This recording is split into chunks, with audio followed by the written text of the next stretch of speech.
All that said, when it comes to reliability, we'd give the S63.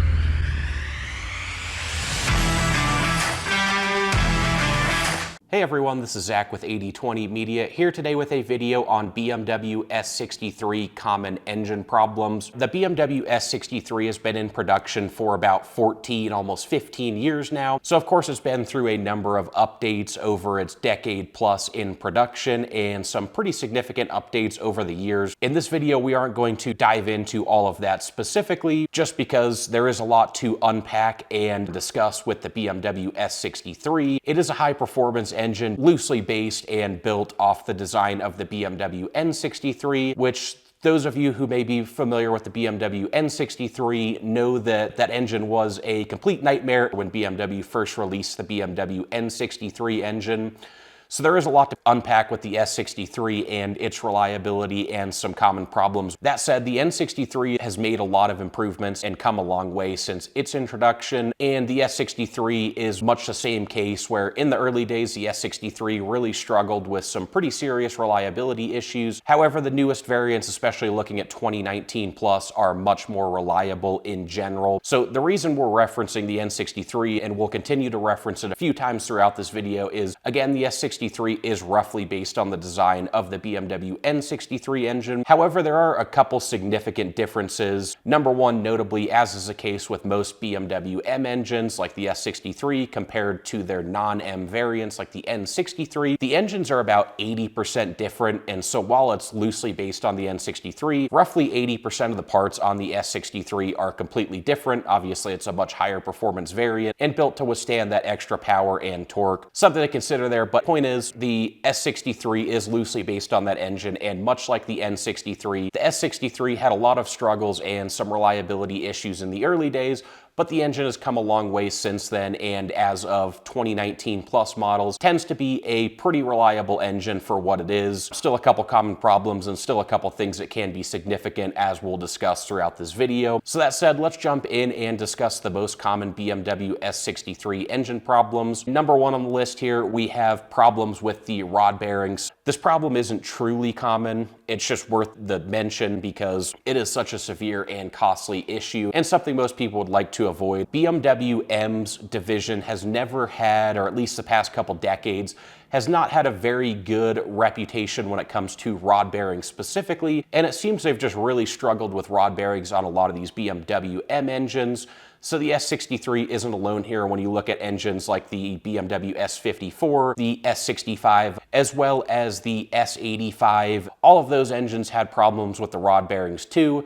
Fortunately, it seems a little less common on the BMW S63 engine, but it's still something to be aware of and still something to discuss, because if the rod bearings do go bad and it's not cotton time, this can lead to either complete engine failure or the need for a pretty complete overhaul and rebuild, which on the S63 could easily run in excess of $8,000 to $10,000. Possibly even more depending on what happened to the engine when the rod bearings fail. Rod bearing problems occasionally boil down to just poor maintenance, poor oil quality, not changing the oil on time, or leaking fuel injectors, diluting the oil with fuel. So certainly a couple maintenance related items that can cause the rod bearings to go bad.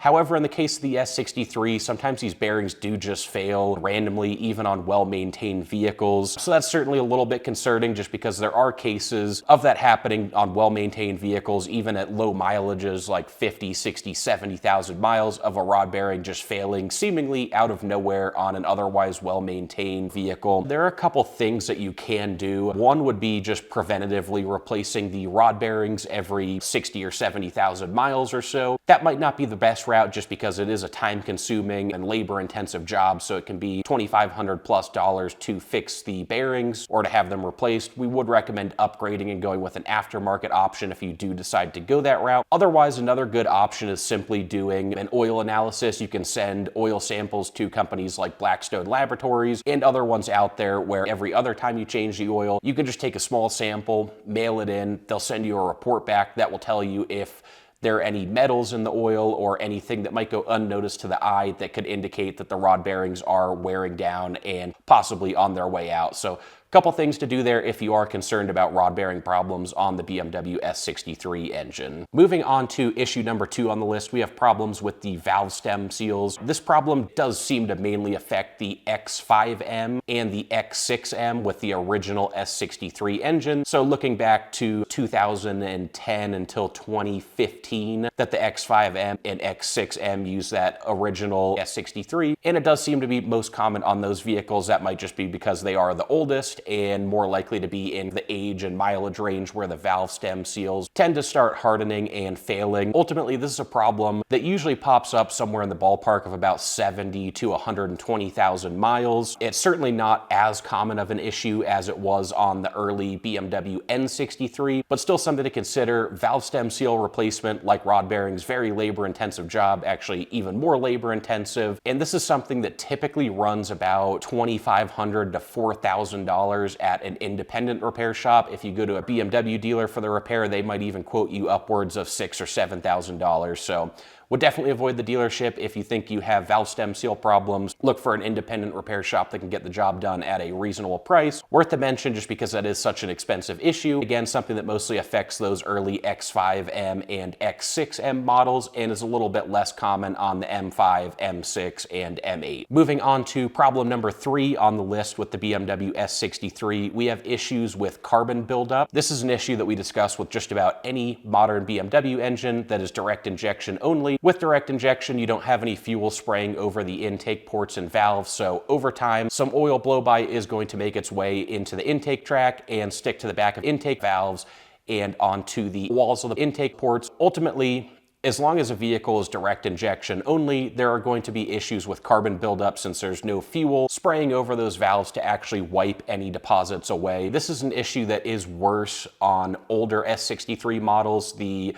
recently updated ones, especially the S63 TU4, which mostly took over 2019 plus for all the models, the X5M, X6M, M5, and M8. Modern BMWs have gotten a lot better at handling carbon buildup with better PCV systems and other minor tweaks and changes to really improve oil blow-by and lessen how much is actually making it into the intake track and sticking to the ports and valves. Nonetheless, it's still going to be an issue, and we would recommend having the intake valves walnut blasted every roughly 60 to 100,000 miles. On the earlier model S63s, those from about 2010 up until 2016-ish, you might even consider walnut blasting the intake valves every 50 to 60,000 miles, a little bit on the lower end. Whereas the newest engines are a bit better at minimizing carbon buildup, so on those you might be able to get by with 80 to 100,000 miles before walnut blasting the intake valves. That's usually about a $500 to $800 job. On a car like the M5 or any of these high performance expensive vehicles, it might be a little bit more, but not a huge issue in the grand scheme, just something to stay on top of if you want to ensure you have maximum performance and drivability out of your M5, M6, X5M, or whatever you have with the S63. Moving on to problem number 4 with the BMW S63 4.4 liter V8. We have issues with excess oil consumption. Once again, this doesn't seem to be as bad on the S63 as it is on the BMW N63 engine. However, due to the hot V design with the turbochargers actually sitting in the valley of the engine and in between the cylinders, it is subject to pretty extreme hot temperatures.